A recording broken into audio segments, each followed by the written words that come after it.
Welcome. Operating system multiple choice questions and ஆன்சர்ஸில் நம்ம memory management பற்றி பார்த்தோம். அதில் ஃபஸ்ட்டு 15 கொஸ்டின் ஃபஸ்ட் பார்ட்டில் நான் கொடுத்துருந்தேன். இப்போது நெக்ஸ்ட்டு 15 கொஸ்டின்ஸ் தான் பார்க்க போகிறோம். ஃபஸ்ட்டு 15 நீங்கள் பார்க்கல அப்படின்னா அதை பார்த்துட்டு அதுக்கப்புறமா இந்த வீடியோவுக்கு வாங்க. அப்போ தான் உங்களுக்கு கிளியராக அண்டர்ஸ்டாண்ட் ஆகும். மேபி ஃபஸ்ட் பார்ட் உங்களுக்கு பார்க்கணும் அப்படின்னா கீழே நான் டிஸ்கிரிப்ஷனில் ஃபஸ்ட் பார்ட்டோட லிங்க் கொடுத்துருக்கேன். அதை கிளிக் பண்ணி அதை ஃபுல்லாக பார்த்துட்டு அதுக்கப்புறம் கண்டினியூஷனாக நீங்கள் 16th கொஸ்டின்லேருந்து ஸ்டார்ட் பண்ணுங்கள். ஓகே, இப்போது 16th question. The resident operating system code is a code that டேஸ்ன்னு கேட்டிருக்காங்க. ஸோ ஃபஸ்ட்டு நம்ம ஆப்ரேட்டிங் சிஸ்டமில் இந்த டிரான்சிடென்ட் அண்ட் ரெசிடென்ட்டுன்னு ரெண்டு இருக்குது. அதை பற்றி பார்த்துட்டு வந்துடலாம்.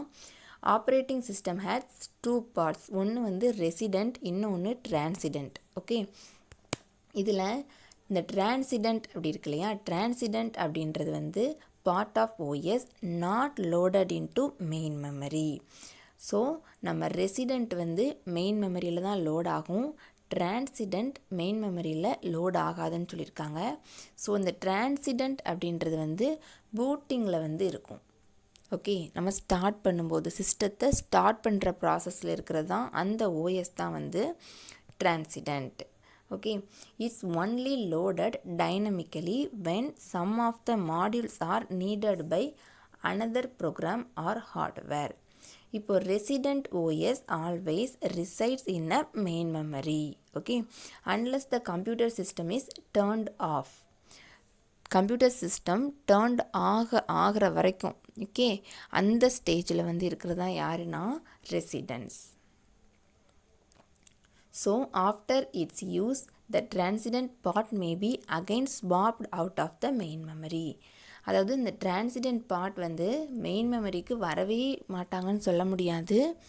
ஃபஸ்ட்டு வந்து டிரான்சிடென்ட் பார்ட் வந்து பூட்டிங் சிஸ்டத்தில் தான் இருப்பாங்க. தென் அதுக்கப்புறம் ரெசிடென்ட் வந்து எல்லா ஒர்க்கையுமே, அதாவது எக்ஸிக்யூஷன் ஒர்க் ஃபுல்லாக பண்ணி முடித்து டர்ன் ஆஃப் ஆகிற வரைக்கும் ஒர்க் பண்ணுறவங்க யாருன்னா ரெசிடென்ட். தென் இந்த ரெசிடென்ட் அவங்க ஒர்க்கை முடித்ததுக்கப்புறம் மேபி இந்த டிரான்சிடென்ட் வந்து மெயின் மெமரிக்கு வரலாம். ஓகே, இதுதான் வந்து இது ரெண்டோட மீனிங், ஓஎஸில் உள்ள 2 பார்ட்ஸ். ஸோ இப்போ நம்மளோட question, transient operating system code is a code that it's not easily accessible. நம்ம ஈஸியாக அக்சஸ் பண்ணிக்க முடியும், ஏன்னா நம்ம ஸ்டார்ட் பண்ணுறதுக்கும் லோட் பண்ணுறதுக்கு தான் யூஸ் பண்ணுறோம். comes and goes as needed. So இதான் நம்மளோட ஆன்சர். கண்டிப்பாக இது நமக்கு comes and goesக்கு வந்து நீட் தேவைப்படும். Stay in main memory always கிடையாது, எப்போவுமே அவங்க மெயின் மெமரியில் இருக்க மாட்டாங்க. மெயின் மெமரியில் நெவர்னும் வர முடியாது அப்படின்னு சொல்ல முடியாது. ஸோ இந்த ஃபர்ஸ்ட் 3 ஆப்ஷனும் ஃபால்ஸ். நம்மளுக்கு செகண்ட் ஆப்ஷன் தான் கரெக்ட், ஆப்ஷன் பி.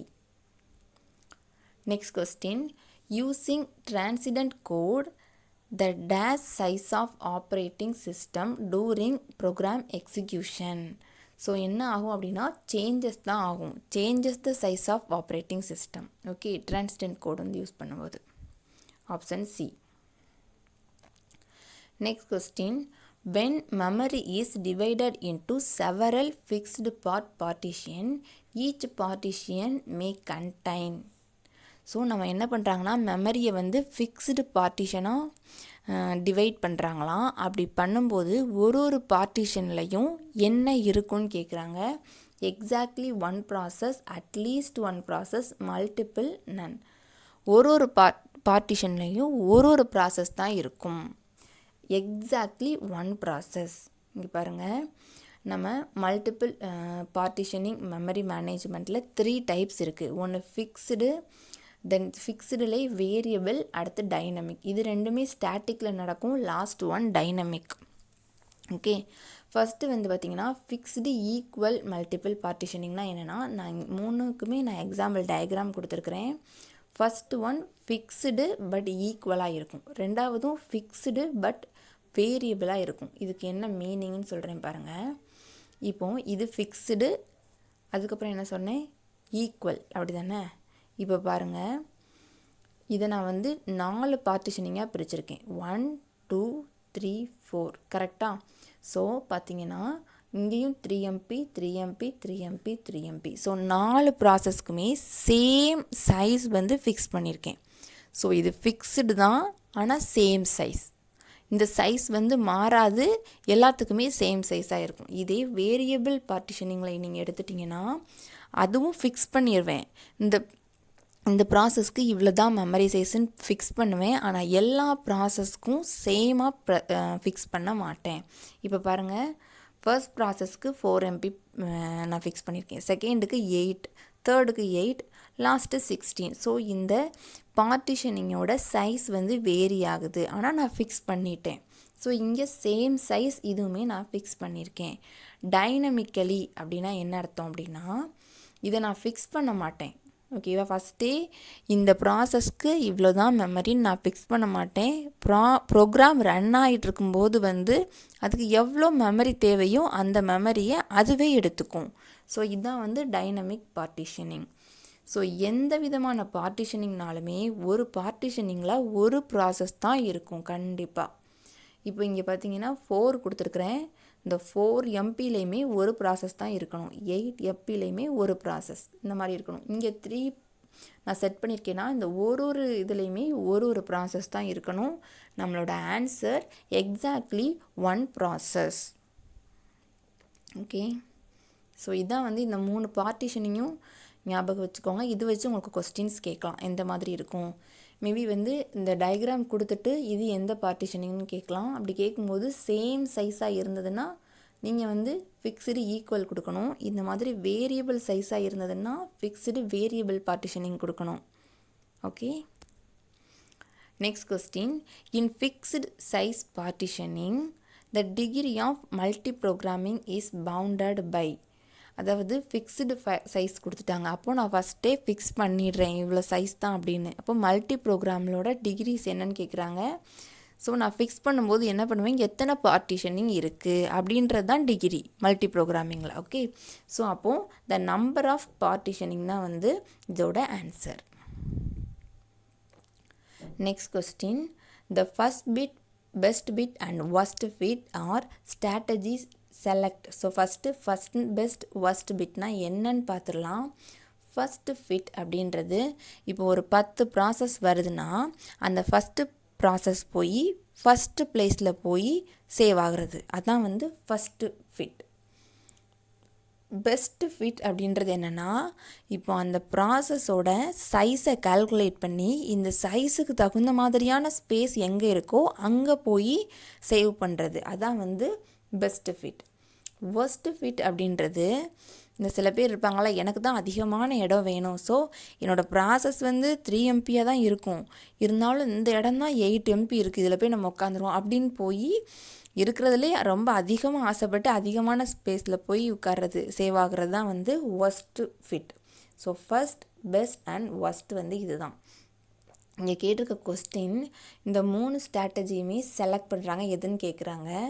ஸோ பாருங்கள், process from the queue put in memory, process to run the next process, free hold from the set available holds. So இப்போ நான் சொன்ன மீனிங் வந்து உங்களுக்கு தேர்டோட தான் மேட்ச் ஆகுது. ஃப்ரீ ஹோல்ஸ் மீன்ஸ் நம்மளோட இடம். ஸோ ஃப்ரீ ஹோல்ஸ் வந்து எங்கே இருக்கோ அவைலபிளாக அங்கே போய் மேட்ச் ஆகிறது தான் இந்த 3மே. ஸோ எந்த ஃப்ரீ ஹோலில், ஃபஸ்ட்டு ஃப்ரீ ஹோலில் போகுதா, இல்லை அதுக்கு ஈக்குவலான ஃப்ரீ ஹோல்லையோ, இல்லை ஈக்குவலாக இல்லைனாலுமே அதோட கொஞ்சம் அதிகமாக இருக்கிறதுல போய் செட் ஆச்சுன்னா அதுதான் பெஸ்ட்டு. ஸோ இருக்கிறதுலே அதிகமான ஃப்ரீ ஹோல்ஸில் போய் செட் ஆச்சுன்னா அதுதான் ஒர்ஸ்ட். ஸோ நம்மளோட ஆன்சர் வந்து C. Next question. In internal fragmentation memory is internal to a partitioning and. So first internal ஃப்ராக்மெண்டேஷன்னா என்னன்னு நான் உங்களுக்கு சொல்லிடுறேன். இது இன்டர்னல், இது எக்ஸ்டர்னல். ஓகே, இன்டர்னல் ஃப்ராக்மெண்டேஷனில் என்ன ஆகுனா, நான் வந்து செட் பண்ணிடுவேன் ஃபிக்ஸ்டாக. இப்போ இதுக்கு 200 MB, இதுக்கு 200 MBன்னு செட் பண்ணியிருக்கேன் பார்த்தீங்களா. இதில் இப்போ இந்த ஃபஸ்ட்டு ப்ராசஸ் பார்த்திங்கன்னா 95 MB தான் ப்ராசஸ் நடக்குது. அப்போது மிச்சம் 105 MB வந்து வேஸ்ட்டாக தான் இருக்குது ஸ்பேஸ். புரியுதா? அப்போது நான் ஒரு சைஸை வந்து ஃபிக்ஸ் பண்ணிட்டேன், அதில் கொஞ்சம் ஸ்பேஸ் மட்டும்தான் யூஸ் ஆகுது, மிச்சம் எல்லாமே வேஸ்ட்டாக இருக்குது. பட் இன்னொரு ப்ராசஸ் வந்து வெயிட் பண்ணிகிட்ருக்கோம், ஆனால் ஃபஸ்ட்டு ப்ராசஸ்க்கு இவ்வளோ ஸ்பேஸ்ன்னு ஃபிக்ஸ் பண்ணதுனால அது யூஸ் ஆகுதா யூஸ் ஆகலையானே தெரியாமலே அது வேஸ்ட் ஆகிட்டுருக்கு. இதுதான் இன்டர்னல் ஃப்ராக்மெண்டேஷன். ஓகே, அப்போ கொடுத்துருக்கிற ஸ்பேஸை விட ரொம்ப கம்மியான ஸ்பேஸ் மட்டும்தான் அங்கே அலோகேட் ஒர்க் ஆகுது, மற்றது எல்லாமே நாட் யூஸ்டு. அதுதான் இன்டர்னல் ஃப்ராக்மெண்டேஷன். எக்ஸ்டர்னல் ஃப்ராக்மெண்டேஷனில் என்ன நடக்கும்னா வேரியபிள் சைஸ், அதாவது எந்த ப்ராசஸ்க்கு எவ்வளோ அப்படின்னு ஃபிக்ஸ் பண்ணுவாங்க. இப்போ இந்த ப்ராசஸ்க்கு இவ்வளோ போதும்னா, இப்போ ஒரு 8 MB ப்ராசஸ் வருதுன்னு வச்சுக்கோங்களேன், அவங்களுக்கு ஒரு 10 MB தான் கொடுப்பாங்க. நீங்கள் எது உங்களுக்கு ஒரு கரெக்டாக கொடுக்க வேண்டாம், மேபி அதிகமாக தேவைப்படலாம். ஸோ 10 கொடுக்குறேன், நீங்கள் அட்ஜஸ்ட் பண்ணி யூஸ் பண்ணிக்கோங்க அப்படின்றது கொடுக்குறது தான் இந்த எக்ஸ்டர்னல். ஸோ இன்டர்னல் அப்படின்றது ஃபிக்ஸ்டு, எக்ஸ்டர்னல் அப்படின்றது வேரியபிள் சைஸ். ஒரு ப்ராசஸ்க்குமே அதுக்கு தகுந்த மாதிரியான ஸ்பேஸ் கொடுப்பாங்க. இன்னொன்று இன்டர்னலில் மெமரி வேஸ்ட் ஆகும். இதான இன்டர்னலில் மெமரி நிறைய வேஸ்ட் ஆகும். பட் எக்ஸ்டர்னலில் அவைலபிள் மெமரி இருந்தாலும் இதோட ஒரு டிஸ்அட்வான்டேஜ் என்னென்னா கண்டினியூஸாக மெமரி இருக்காது இல்லையா. ஏன்னா இங்கே ஃபிக்ஸ்டுனா நம்ம இது நெக்ஸ்ட்டு இதுன்னு ஃபிக்ஸ்டு வரிசையாக ஃபிக்ஸ் பண்ணுவோம். இந்த வேரியபிள் பார்ட்டிஷனிங்கில் எக்ஸ்டர்னலில் என்ன பண்ணுவோம் அப்படின்னா எங்கே ஸ்பேஸ் இருக்கோ அங்கங்கே ஃபிக்ஸ் பண்ணிகிட்ருப்போம். இப்போ இங்கே பார்த்திங்கன்னா எனக்கு இங்கே 8 MB நான் ஃபிக்ஸ் பண்ணியிருக்கேன், எனக்கு 6 MBயில் தான் ஒர்க் நடக்குது. இப்போ பார்த்தீங்கன்னா இங்கே 10 MB ஃபிக்ஸ் பண்ணியிருக்கேன், அந்த இடத்துல எனக்கு 4 MB தான் ப்ராசஸ் நடக்குது. இங்கே 3 MBயில் 2 MB ப்ராசஸ் நடக்குது. இது இடையில கொஞ்சம் ஸ்பேஸாக ஃப்ரீயாக இருக்குது பாருங்களேன். ஸோ இப்போ எனக்கு இங்கே பார்க்கும்போது ஒரு 6 MB ஃப்ரீயாக இருக்குது, இங்கே பார்க்கும்போது ஒரு 2 MB ஃப்ரீயாக இருக்குது. மேபி இப்போ ஒரு 8 MBயோட ஒரு ப்ராசஸ் உள்ளே வந்தது அப்படின்னா அது ஒர்க் பண்ண முடியாது. ஸ்பேஸ் இருக்குது ஆனால் ஒர்க் பண்ண முடியாது. ஏன்னா அந்த இருக்கிற அந்த ஸ்பேஸே கண்டினியூஸாக இல்லாமல் இருக்கிறதுனால அது எப்படி ஒரு ப்ராசஸ் அந்த இடத்துல போய் பாதியாக பிரித்து சேவ் பண்ண முடியாது. ஸோ அதுதான் இதோட ஒரு டிஸ்அட்வான்டேஜ். எதோடது?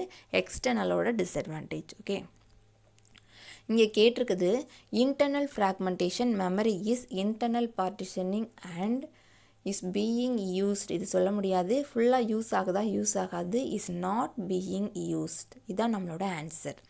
இன்டர்னல் ஃப்ராக்மெண்டேஷனில் மெமரி ஃபுல்லாக யூஸ் ஆகாது, not being used. Option B. Next question, what is compaction? So இது காம்பேக்ஷன்னா என்னது அப்படின்னா, நான் எக்ஸ்டர்னல் ஃப்ராக்மெண்டேஷனில் ஒரு டிஸ்அட்வான்டேஜ் சொன்னேன் பார்த்தீங்களா. ஸோ இங்கே கொஞ்சம் இருக்குது, இங்கே கொஞ்சம் இருக்குது. அப்போ 8 MBயோட ப்ராசஸ் உள்ளே வரும்போது பிரித்து சேவ் பண்ண முடியாதுன்னு, அதுதான் காம்பேக்ஷன்.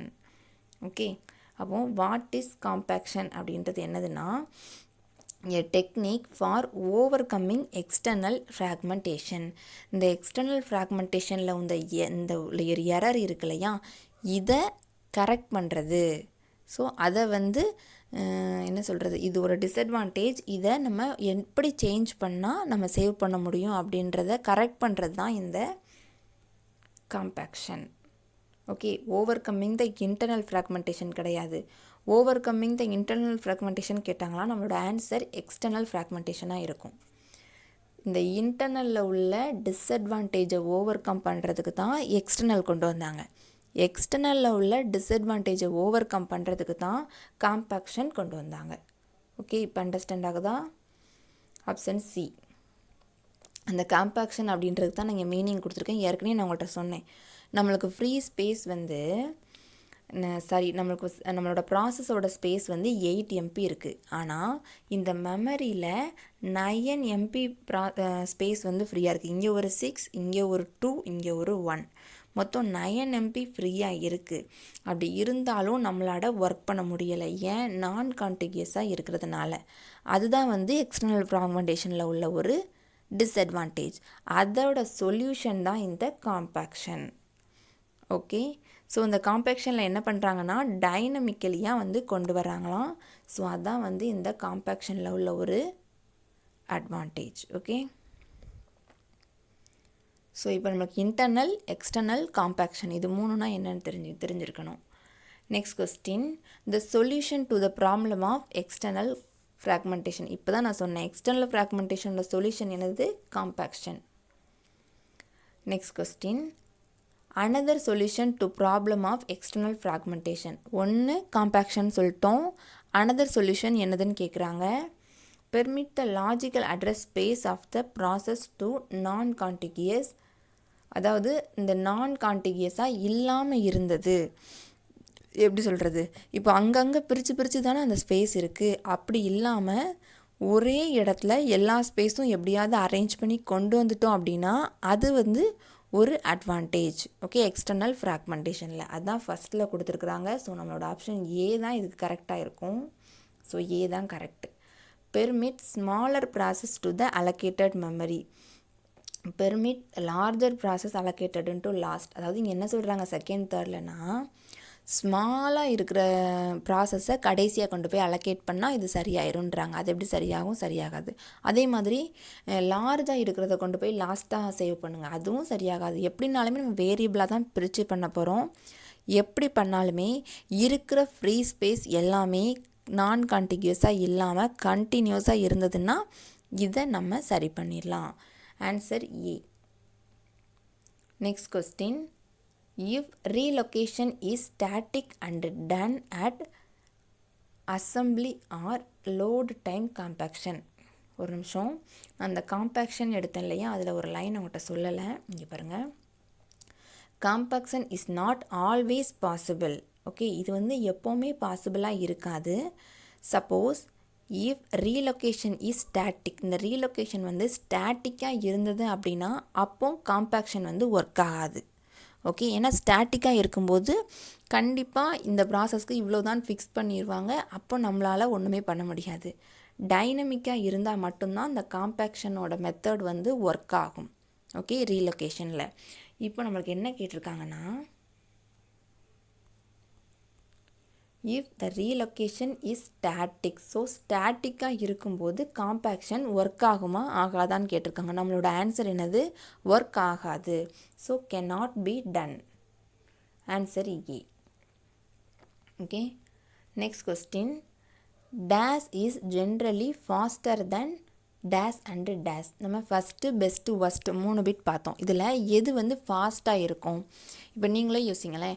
ஃபஸ்ட் நான் போனோடனே ஃபஸ்ட்டு இடத்துல உட்கார்றது தான் நம்மளுக்கு டைம் வந்து கம்மியாக இருக்கும். இப்போ நான் வந்து பெஸ்ட்டை தேடுறதா இருந்தாலும் இதுக்கு ஈக்குவலாக என்ன சைஸ் இருக்குன்னு கொண்டு போய் தேடணும். ஒஸ்ட்டுனாலும் இருக்கிறதுலே பெரிய சைஸ் எதாக இருக்குன்னு கொண்டு போய் தேடிட்டு இருக்கணும். அப்போது ஃபஸ்ட்டு தான் வந்து ஃபாஸ்டராக இருக்கும். இன்னும் போனோடனே ஃபஸ்ட் ப்ளேஸில் நான் உட்காந்துறேன். ஸோ ஆன்சர் வந்து ஃபஸ்ட்டு பிட் வந்து பெஸ்ட்டையும் ஒஸ்ட்டையும் விட நம்ம அதிகமாக இருக்கும். So first fit is generally faster than best and worst fit. Next question, external fragmentation exists when.